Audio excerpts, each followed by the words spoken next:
Excellent. Also, so again, welcome you very much to this month's Bill Highway Mariner webinar, in which we are talking membership.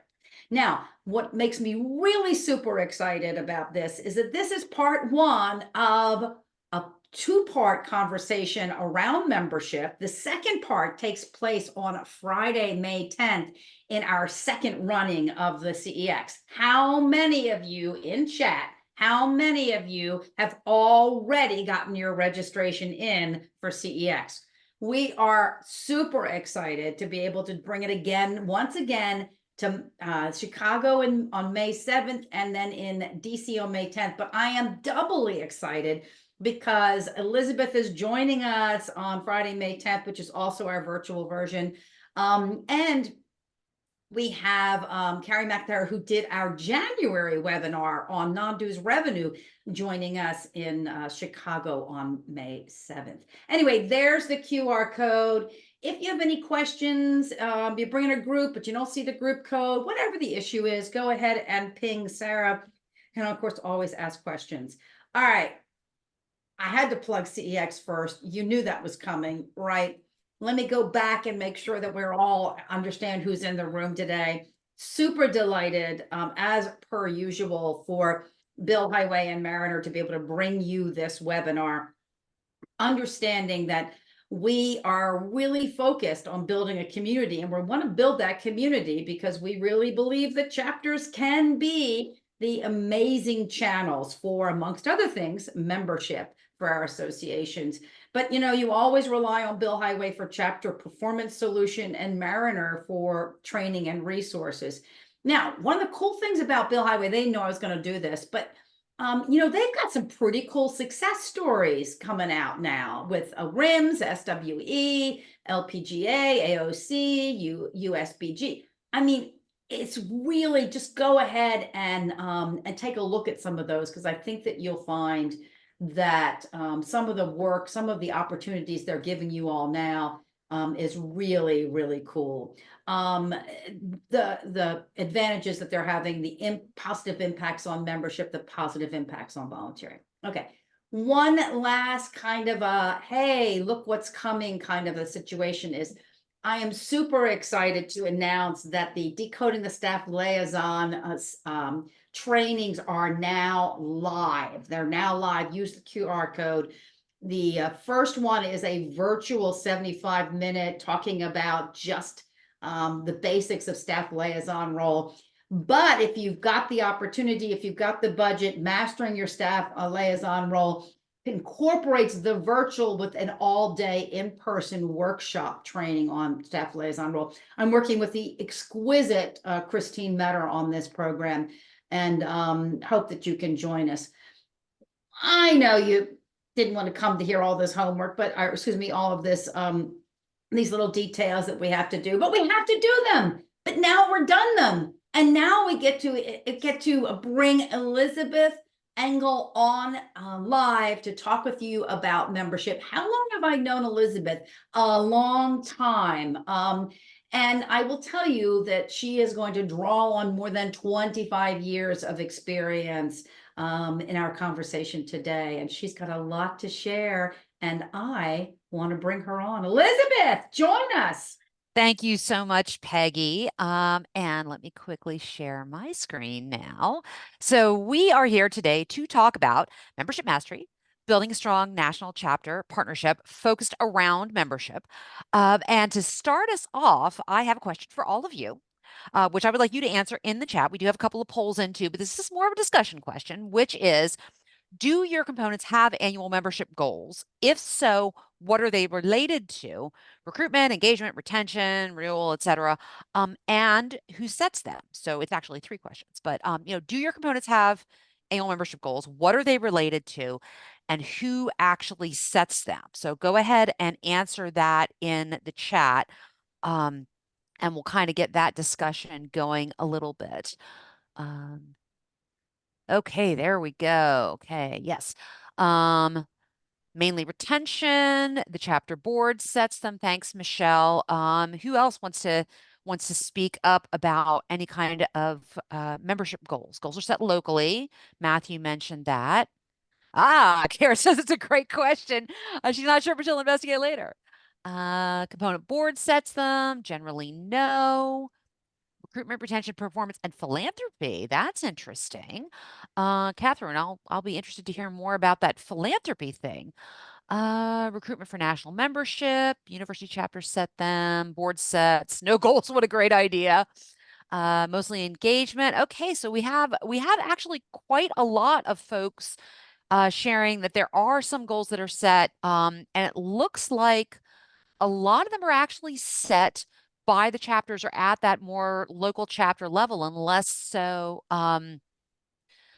set for them, which is actually kind of a good thing, to not be setting goals for folks, without their input. Great. Okay. And Peggy's, one of the things, how many express their goals is grow. We're actually going to be talking a little bit more about that in a minute. And kind of looking at what do we mean by growth, and is that always necessarily a good thing? So with that, Peggy, can you kick off our first poll, which is about your component membership structure? Okay, so which of these best describes the membership arrangement between your central national organization and your chapters and your components? We have a variety of options. And if what you do is not represented there, please feel free to tell us, what your organization is doing a little bit differently in the chat if you'd like to.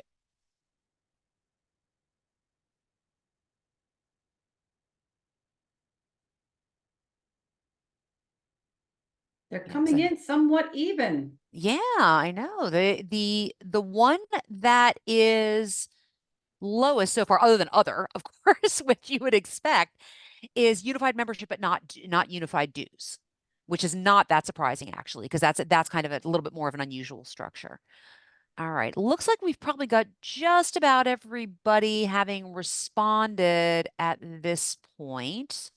Give it another second or two, and I think we can probably shut things down. I see Matthew noted that individuals join at the local level, and then the local components pay dues to join the national network. Gotcha. Okay, so so Matthew, it sounds like your situation is a little bit more of almost like a federation. Okay, join ACES. Lisa or Lena, I see join ACES. I assume you probably mean at the national level, and then are automatically assigned to their chapter. Okay, great. And if the individual chapters want to require dues, they can. It's up to them to choose that. Okay. Yep. National, like a couple of people with national dues, and local chapters can add local dues on top if they want. All right. So yeah, we definitely unified dues and membership join both pay once. That's definitely our sort of most popular. It's our plurality answer, although not a majority. With the one level required to join the other in second place there. Great. Okay, thanks everyone. We can probably shut that down at this point. Okay, so we're going to talk about some uncomfortable truths today of national component relationships. And one of those is, we're specifically focusing on membership in this conversation, but national and components often compete with each other, and hopefully it's a friendly competition, but we compete around event attendance and revenue.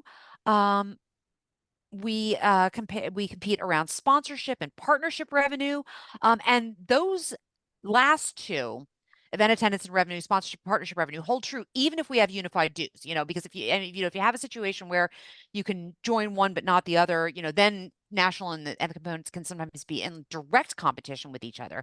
But I used to work for a small education technology association, and when I was there, we actually launched state chapters, and we had unified dues, unified membership, join one time, pay one time, covers both. You automatically assign to the appropriate chapter and all that. And the national and the chapters both ran events, and the events had very, very different focuses. So it should have been an ideal setup to work together on promoting each other's events and all that kind of thing. And we generally did okay with that, but that sponsorship revenue was particularly contentious for us, particularly as we looked at some of our largest, because we were education technology, some of our largest potential partners and sponsors were located in particular states. And that sometimes made things a little challenging to work together, even though, ostensibly we were kind of all on the same team. Time for poll number 2. Let's talk about your staffing structure. So, obviously, as Peggy launches this one, um, it's probably going to be a mix, right? It's rare that every single one of your affiliates has the exact same structure. So go with the one that holds for the majority of your components, the one that's the most common among your affiliates, among your components.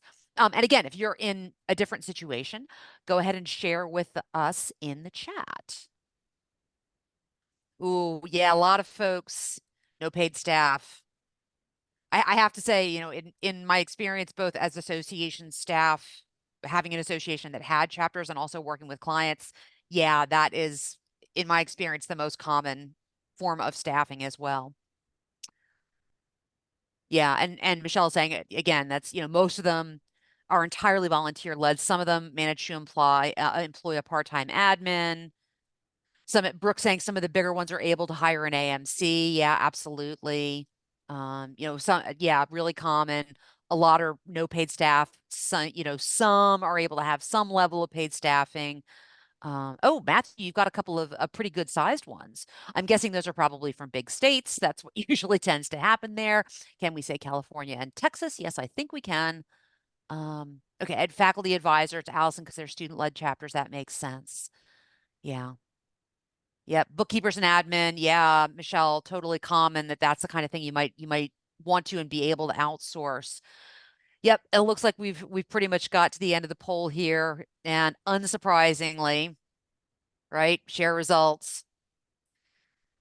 Oh, there we go. Share results. There we go. Sorry about that. I actually accidentally hit the button You're both twice. clicking on it. Yeah. So unsurprisingly, this time we're at a straight up majority that has no paid staff. And like I said, that is totally in common with my experience as an association staffer working with components. So yeah, I can confirm that that's the most common one. Great. So that's kind of our uncomfortable truth too, right? Is, other than the fortunate few associations who, have large enough components to have some dedicated staff and maybe even a dedicated membership staff person, somebody who's specifically focused on membership for the component. Your component leaders are generally not membership professionals, which you probably already knew, but I just wanted to make sure I said that, and they may not, your component leaders, your volunteer component leaders may not even know all that much about sales or marketing in general.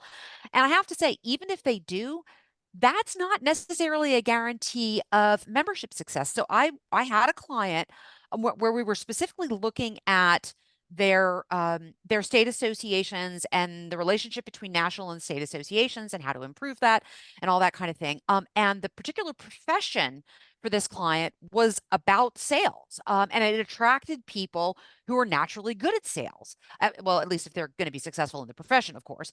And even there, it was a little bit of a struggle for us working with their state associations around membership, because even though the profession drew people natural salespeople, they were not accustomed to selling membership. They were accustomed to selling a tangible thing to a consumer one time, not association membership, which has to be sold annually and is often at least somewhat intangible.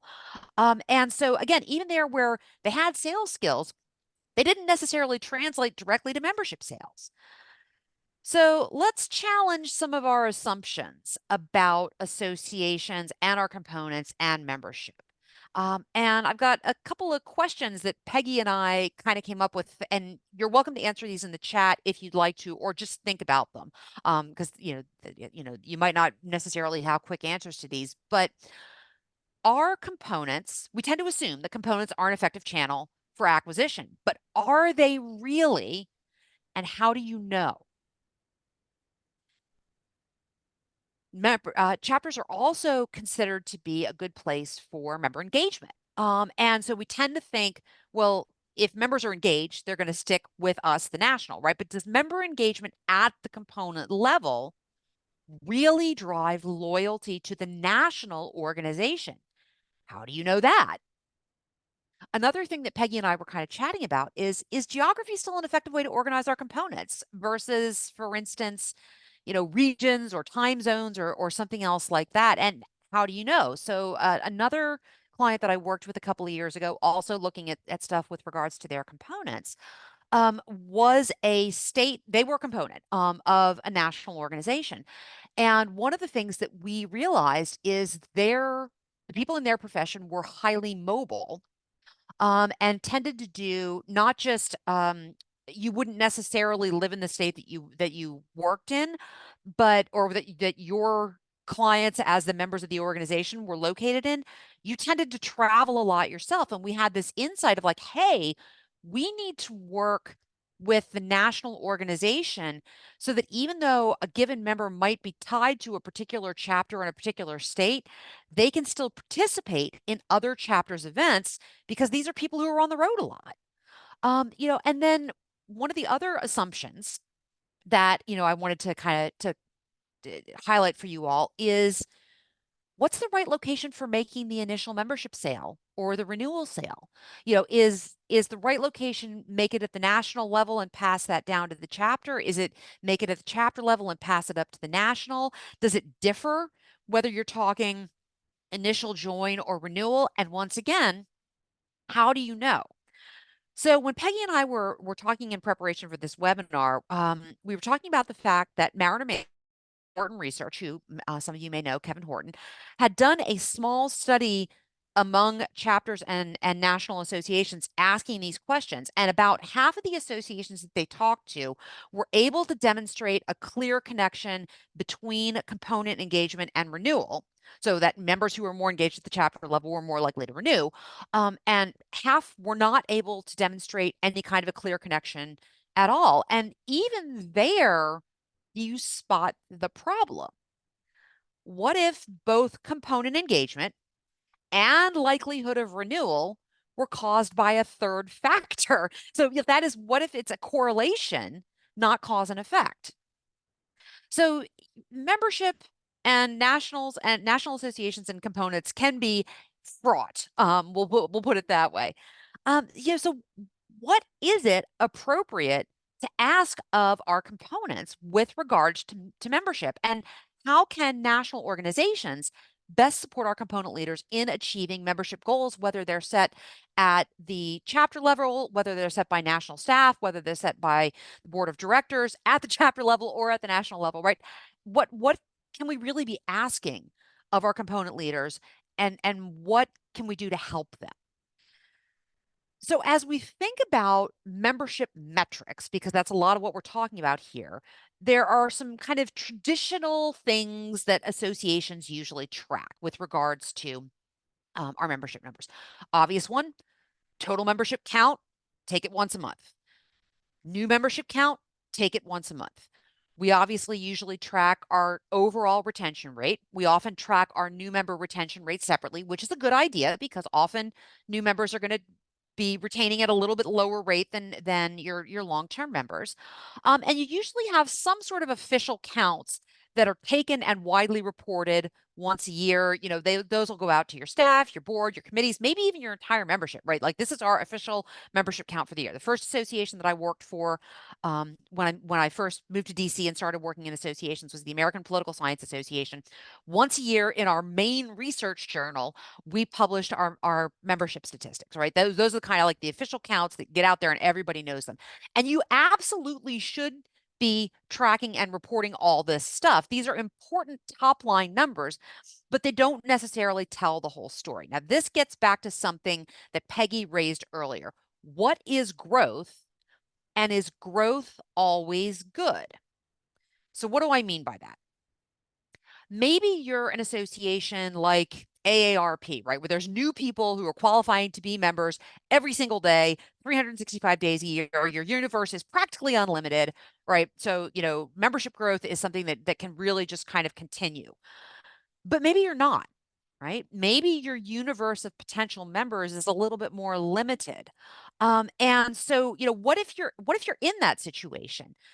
Then you may have to be thinking a little bit more about something called customer share rather than market share. So, market share is AARP, right? Like there are millions of people in the United States, age 55 and older, right, that qualify for AARP membership. And so, we want to look at what percentage of folks 55 and older do we have as members of AARP. But if you're in a situation where your universe is a bit more limited, you really need to think a little bit more in terms of customer share. That is, how involved is each one of my potential limited universe of members with my organization? And a new membership metric that people are starting to focus on a little bit more is return on engagement. And it's not even really that new anymore. I mean, it's been a consideration for at least a decade. But return on engagement is a customer share metric.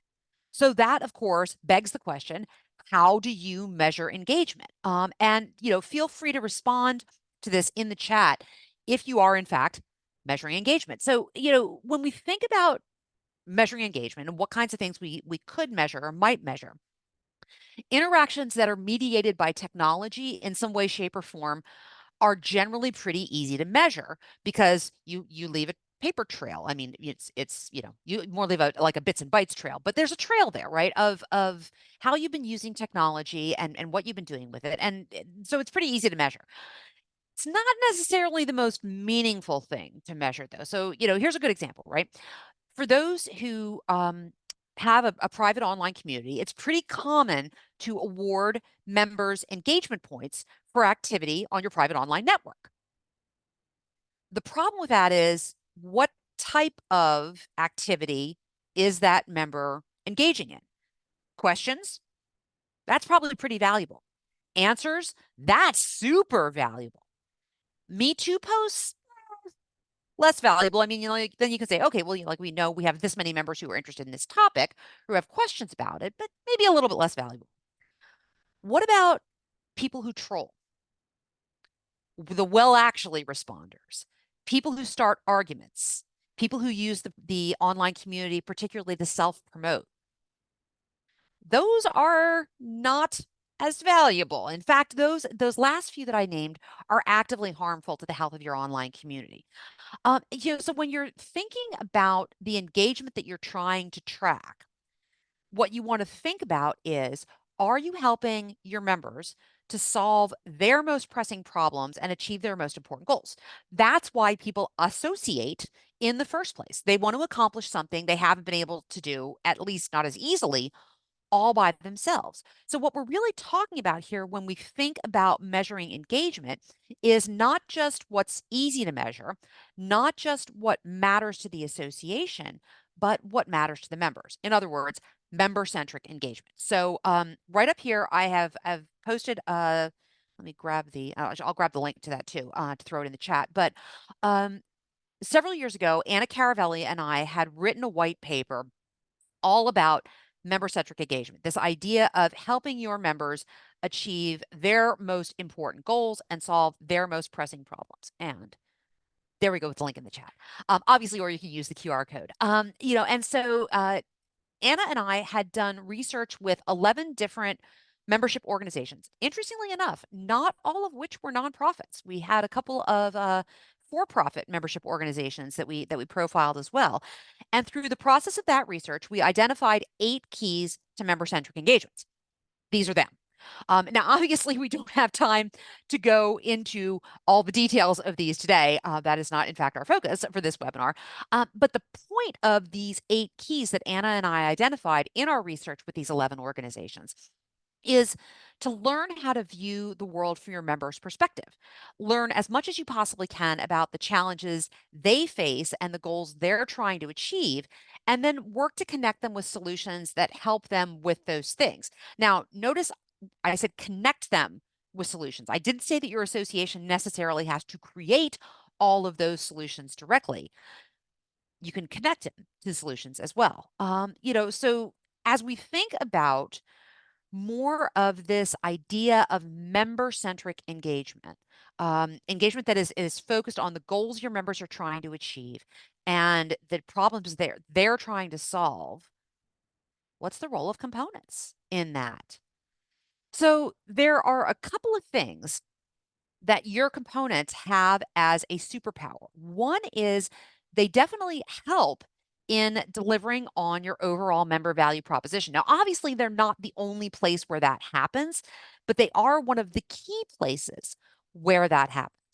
Another superpower that your components have in developing and in delivering on member-centric engagement is they create an opportunity for community and connection, an additional opportunity for community and connection. They're also able to provide state level advocacy, which a lot of times the national office really can't support for 50 different states with different legislative structures, and different schedules, and different players, and different issues, and all that kind of thing, right? Like most national organizations can't manage both a national advocacy strategy and also 50 separate state advocacy strategies. That's one thing that your components can take the lead on, at a minimum, identifying who the players are and what the issues are. They can support your membership recruitment, retention, and renewal efforts, but except in rare cases, they probably shouldn't be bearing primary responsibility for that. So what does she mean by rare cases? Rare cases are federations. If people are primarily joining at the state level and then that rolls up to the national, where there are organizations that are structured that way. So if you are a federation, obviously, little asterisk on that one for you. But aside from that, your components probably should not be bearing primary responsibility for membership recruitment, retention, and renewal. Another thing that we know that the chapters provide, and this is actually based on a study from Mariner Management and Bill Highway. They do a periodic chapter benchmarking study. The most recent edition came out in 2022, was titled A Look at What's Changing for Chapters, and I can pop the link for that in the chat quickly too. Oh, let me get rid of the bullet point there. Okay, there we go. So a look at what's changing for chapters. The top reported benefits of that benchmarking study for belonging to a chapter, being involved with a chapter, were networking and education, which makes sense, right? It's easier to gather some place that doesn't require significant travel, although in certain states it still does actually require pretty significant travel to gather in person. Again, California and Texas, I'm looking at you. But it's also easier to build real connections on a smaller scale, even if it does still require some chapter to get there, some travel to get there, than at a full national membership level, with people who you'll interact with maybe only once a year at a national annual meeting, right? It's easier to build those connections with a smaller group who you maybe have opportunities to see more frequently. So, of course, chapters are valued highly for networking and education. Other benefits that scored highly in that benchmarking study that Mariner and Bill Highway conducted included a chapter newsletter. 4 out of 5 chapters had their own websites. And the nice thing about those chapter-specific forms of communication is that allows your components to focus on more local or regional concerns, which ties back to the whole conversation we had just a second ago about state-level advocacy, right? The your components, if you're working with them, can support all of these kinds of positive ways of connecting with, interacting with, building loyalty with building engagement with the national organization. But again, you can't just dump all this on them and say you're responsible. Before I move on to the next thing, I want to take a quick look into the chat. Peggy and Sarah, is there anything I should be paying attention to in the chat that's come out, or anything that you wanted to highlight? I see it's been definitely very, very active, as you'd indicated it probably would be. I would say that one of the interesting things I saw was Matthew posted developing a template for affiliates to consider when measuring member engagement. And someone else mentioned, it came just to me, but I responded to the whole group, was that they do track, you said, lots of data and lots of stats. So it looks like we've got some folks in here that are really interested in helping components take a look at the engagement, the engagement question. There was also some conversation earlier, which I thought was interesting, and about this idea that some of us, either exclusively or as or part of our whole member communities, have components by issue, interest, or discipline, which is beyond the geography thing.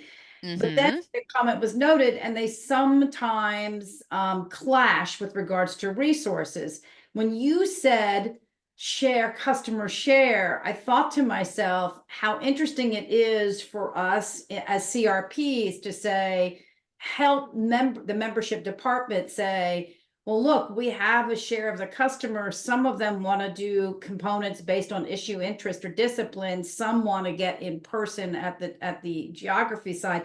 So what I'm walking away with, based on some of the comments here, is that the data can help us maybe give a better, more complete picture of the value of components, and thereby the value of resourcing components.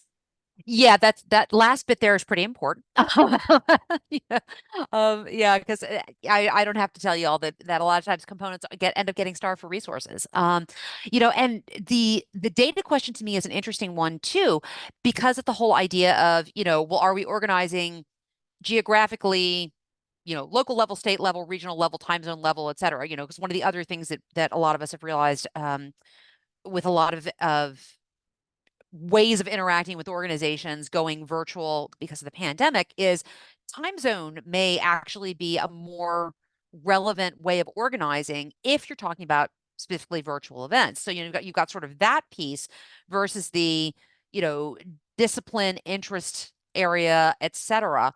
And one of the things that your data can help you with is, well, which do your members gravitate to?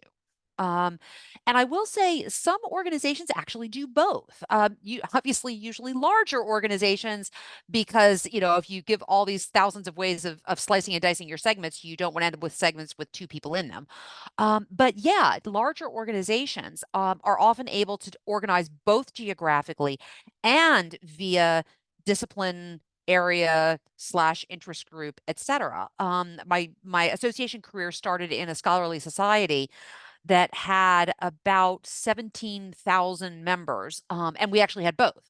Scholarly society, of course, you're going to have subdisciplines. And then obviously we wanted to allow for some geographical organizing as well.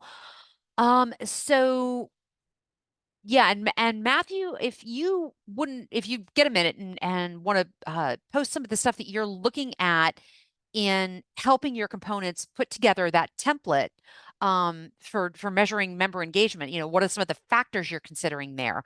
I suspect that I would not be the only person who would be interested to hear what those are. So as we're thinking about our component leaders, from, again, from our earlier poll, for the majority of the folks on this webinar, we have no paid staff at the component level. So these are primarily volunteers, and even those who had paid staff, a lot of times it was somebody part-time or maybe just focused on admin, et cetera. So in short, we're relying heavily on volunteers to keep these things going. You have to think about what is going to lead to success, right? So volunteerism is like any other job, except for the fact that you don't get paid. And the key to success there is matching the right person with the right tasks and responsibilities. And that's going to, with the right person with the right skills, the right tasks and responsibilities, that's what's going to lead to success.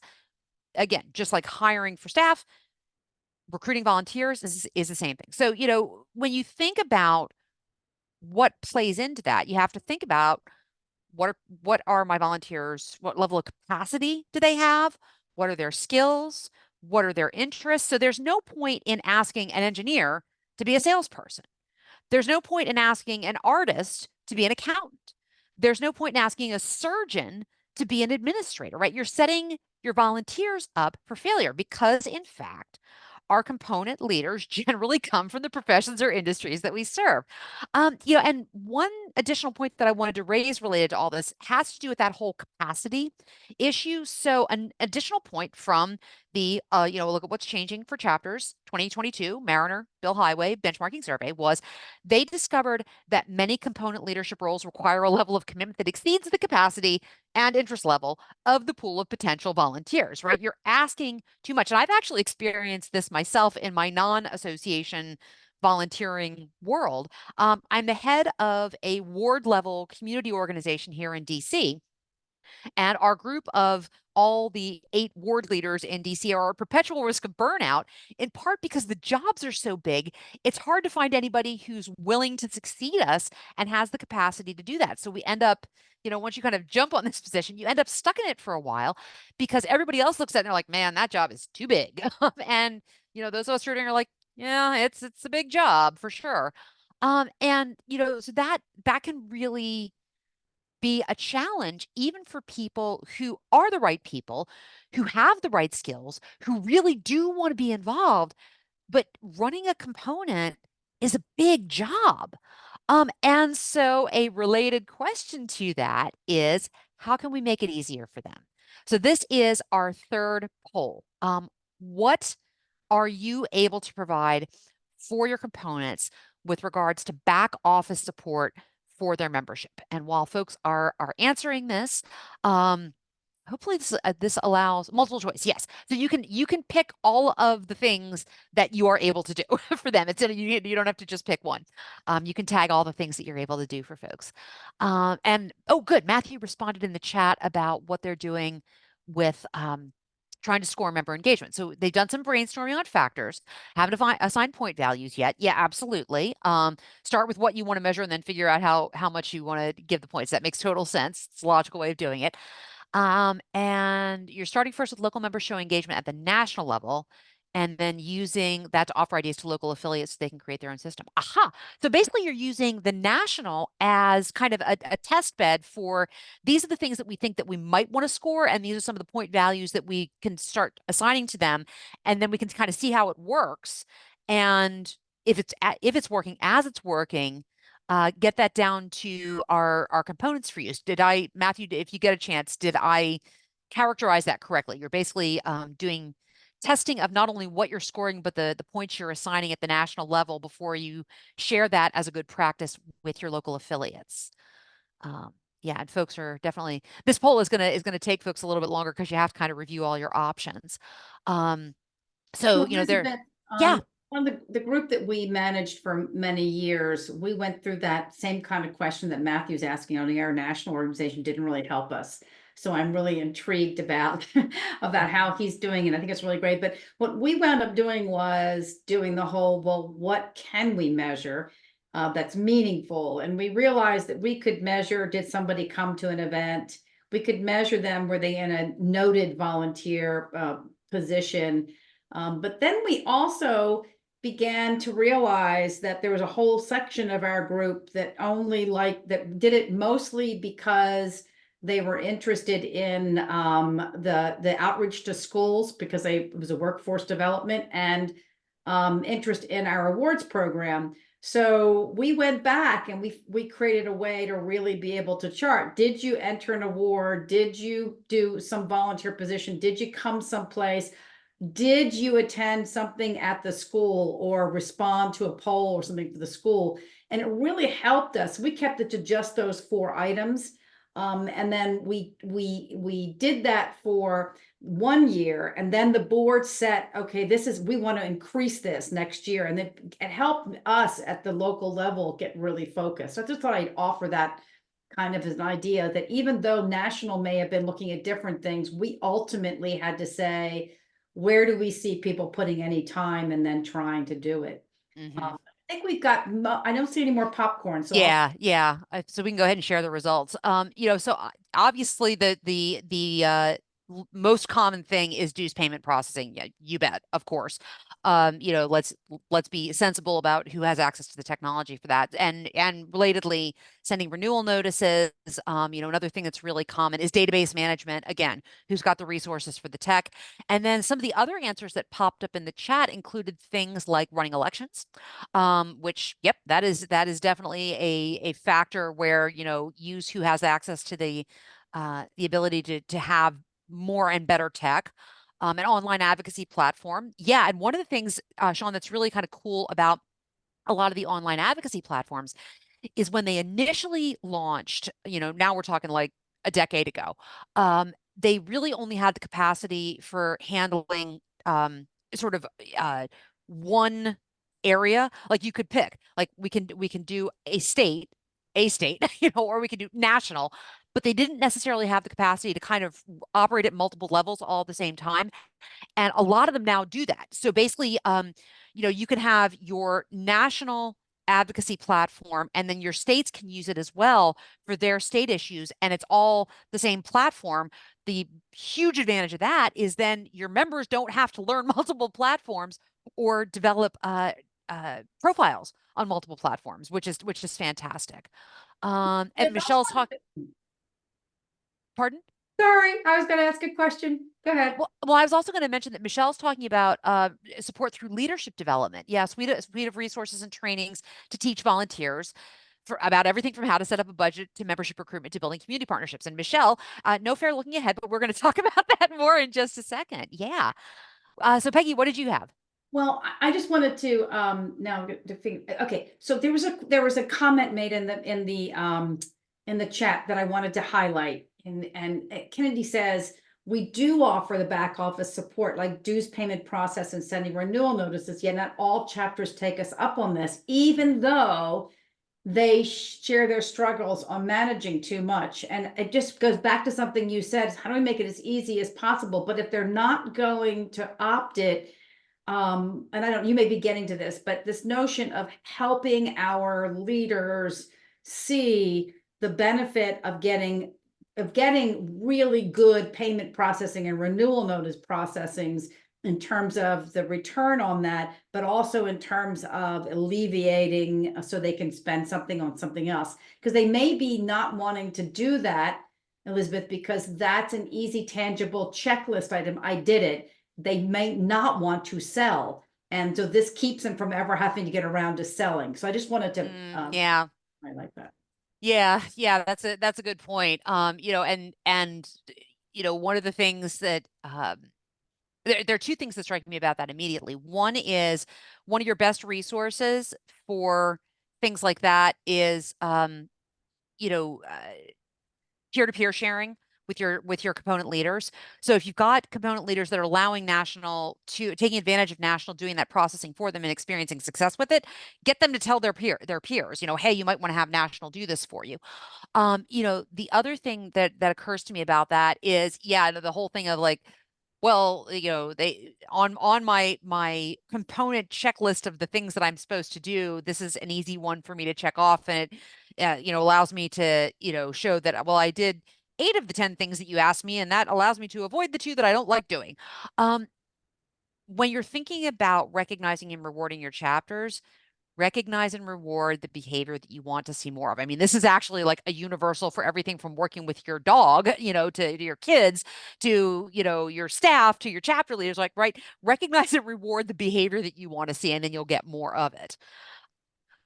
So how can National Best support our components as we're kind of thinking through, what they need for membership? And once again, the what's changing for chapters benchmarking study, the top preferred supports that were reported were membership database, dues invoicing and processing, and a chapter startup kit, which is interesting. Now, obviously, if you're in a situation where you're not starting any more chapters, that's probably not as important. But if you're in a situation where you still are, they need help with things like incorporation. Also in that benchmarking study, there was some information about what National should do by way of supporting components, whether or not it is what they actually are doing already. The advice there was to remove administrative burdens to the greatest degree possible, which is all the stuff that that poll was just about that we've been talking about around dues processing and renewal and welcoming and onboarding, and even some of the stuff that was mentioned in the chat, whether it's running a listserv or an online community, whether it's that advocacy platform, supporting elections, all that. Remove the administrative burdens to the greatest degree you possibly can. Obviously, in doing that, you want to use technology and automate as much as you can, because that'll allow your component leaders to focus their limited volunteer time and capacity on relationship building and advancing the organization's mission. One of the other things that's a really good practice, and folks mentioned this in the chat already, is to provide professional development for your component leaders related to their responsibilities. And that can look like a lot of things. It can be an online resource library, it can be webinars, it can be in-person events. And it's not just like how to read a financial statement, although they do need to know that, but also ensuring that they're part of your organizational strategy setting and that they understand where the association as a whole is going and the role their components play in supporting those goals and the overall organizational mission. So, what can National provide to set leaders, component leaders up for success, specifically when it comes to supporting national membership goals? Well, you know what they say, when you assume, it makes an ass out of you and me. And we often assume that component leaders have what they need and know what to do when it comes to membership. And that is not always accurate. As I mentioned early on in the webinar, generally speaking, your component leaders are going to come out of the profession or industry you serve, which means they, in fact, are not association membership professionals. And one of the most common training courses I provide in all the speaking that I do is a Membership 101 for component leaders.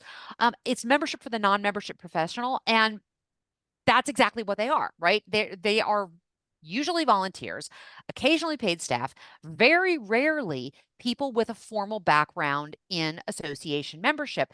So it's important that you find a way, however that might be, to introduce them to key concepts in membership, to explain things like marketing funnels and ladders of engagement and how recruitment and member welcome and renewal campaigns work and tie into each other and what goes into them.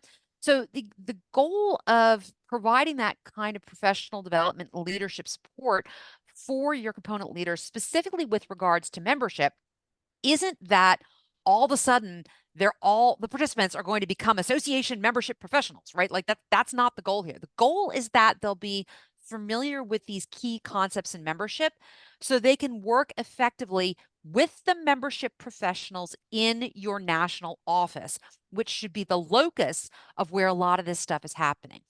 If you are going to ask your component leaders to take an active role in recruitment, engagement, retention, renewal, all that membership life cycle stuff, you need to give them some concrete supports.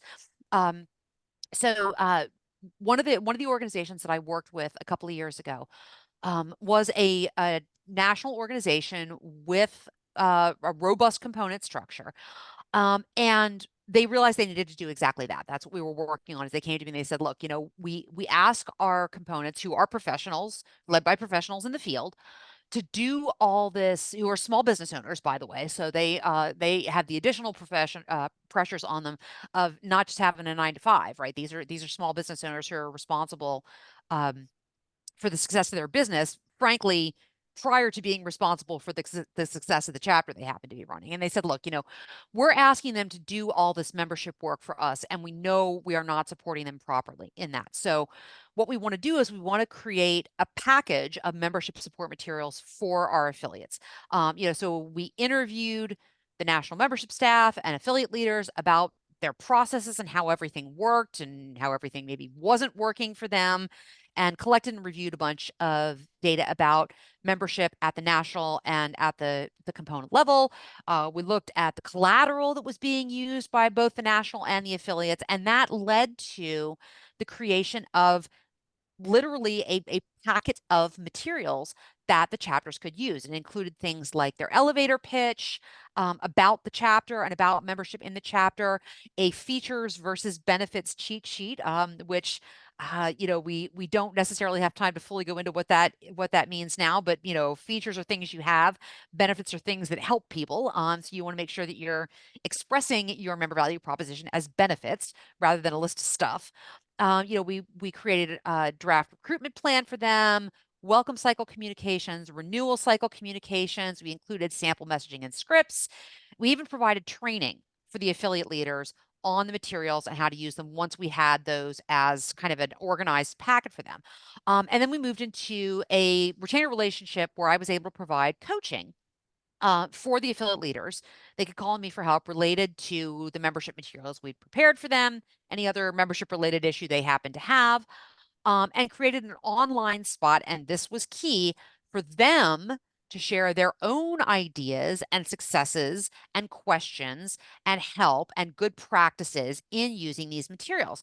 Now, one thing that we did discover when we created all this cool stuff for them is that we maybe aired a little bit too far on the side of flexibility, and we should have gone in more of a plug and play direction with some of those, particularly the collateral that we created. We gave them a little bit too much freedom about messaging, and that didn't mean that they did anything bad. It just meant that they had a lot of questions when it came down to like, okay, so now what do we actually do with this? Because we really needed you to just say you can use this as is and just plug in your chapter name and logo right here. But you know, once National started using the materials themselves for direct support to the affiliates, and the affiliate leaders were able to see specific examples of success, they were able to start using the materials themselves. And that ultimately was able to create some process improvements. But the key thing there was we were asking our component leaders who were not membership professionals to do membership work. And because of that, we had to support them.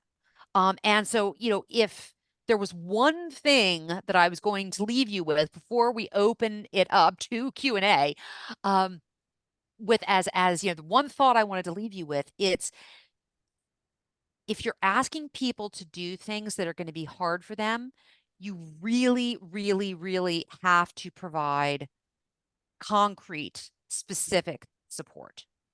And with that, I'm going to open it up for questions. So if anybody has any questions, you are welcome to pop them into the chat or into the actual like formal Zoom Q&A thing that exists. But yeah, or even bring yourself off mute if you'd like to. And let me know if you have any questions, or Peggy, if you have any questions that you wanted to raise that you've seen go flying by in the chat that I missed. Yeah, so I'm enjoying the fact that when I asked, does anybody do this what kind of training? People are they're doing, lots of variations of training. One person has said that they had a big session on membership. I haven't seen folks mention that specifically, but I guess the question I have for you is volunteers are very busy, and you've really convinced me that they may not know really how to do this. And yes, we can create the packages, but the question is, how do we keep how do we keep the conversation going without it being you have to get more members? Did you send out the promotion?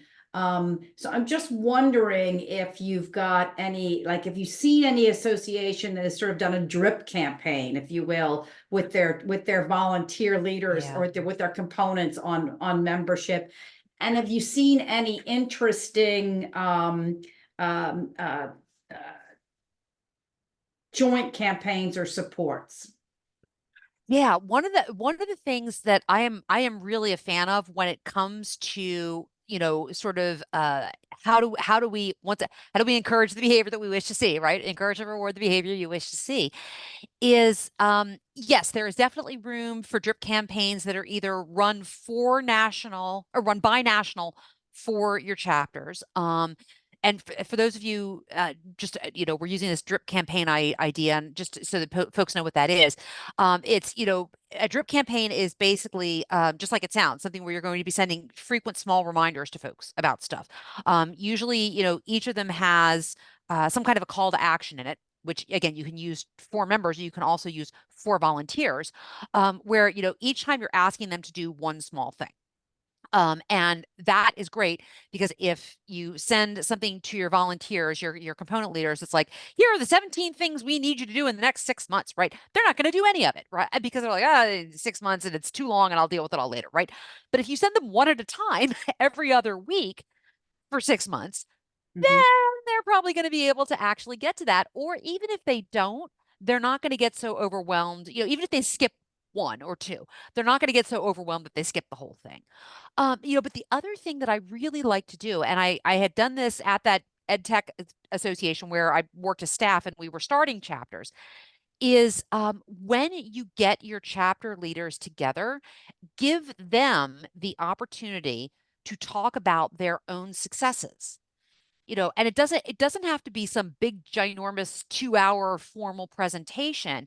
We did they were almost I hesitate to call it like a Pechakucha session or anything like that, because it wasn't that fast and it wasn't that structured. It wasn't like Ignite or anything like that, but we kept it short. Like, hey, we want you to like, we're identifying a couple of chapters who've done something, and it could be small, that was really good, worked really well for them this year. 5 minutes. Just run us through what you did, how it worked. Because let your chapter leaders Ah, educate each other, mhm, because they will also have a very good sense of how much capacity do I have, and it's probably pretty likely that the other chapter leaders are going to have a similar capacity to me and similar skills and a similar background.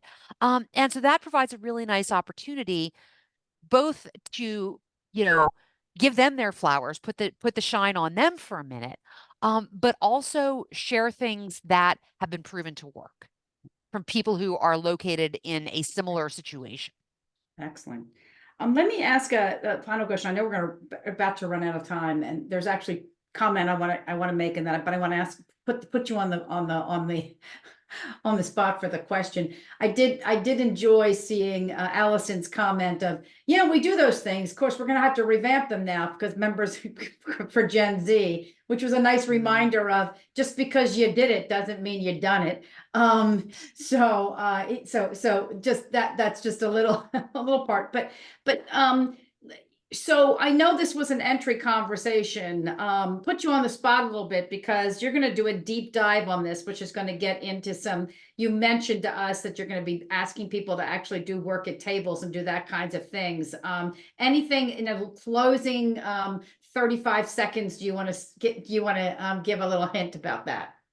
Yeah, so one of the things that we're going to be talking about and practicing with in DC in May is the idea of asking better questions, particularly as it relates to membership, Mhm. and coming up with more alternatives as possible answers to those questions.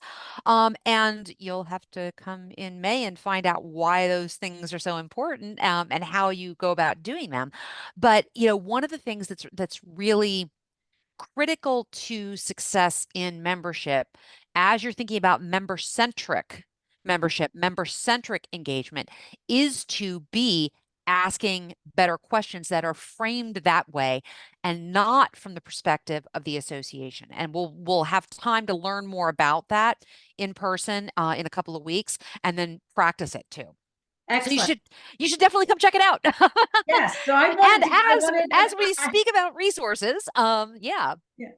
I wanted Elizabeth to talk about that because it's going to be, I sat through one of her sessions about this questions, and she made me think, and I'm an old hat, so I really appreciated that.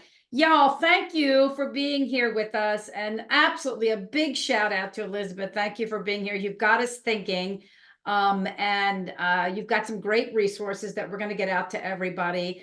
I just think I'm leaving with this idea of, first of all, let's just really give ourselves opportunity to breathe and say, okay, how can we structure this to help our busy volunteers, and how do we really make sure it's member centric? So excellent. Absolutely. We will get back in touch with all of you with these great resources. A big round of applause to Elizabeth, and we hope to see you in person or virtually in May.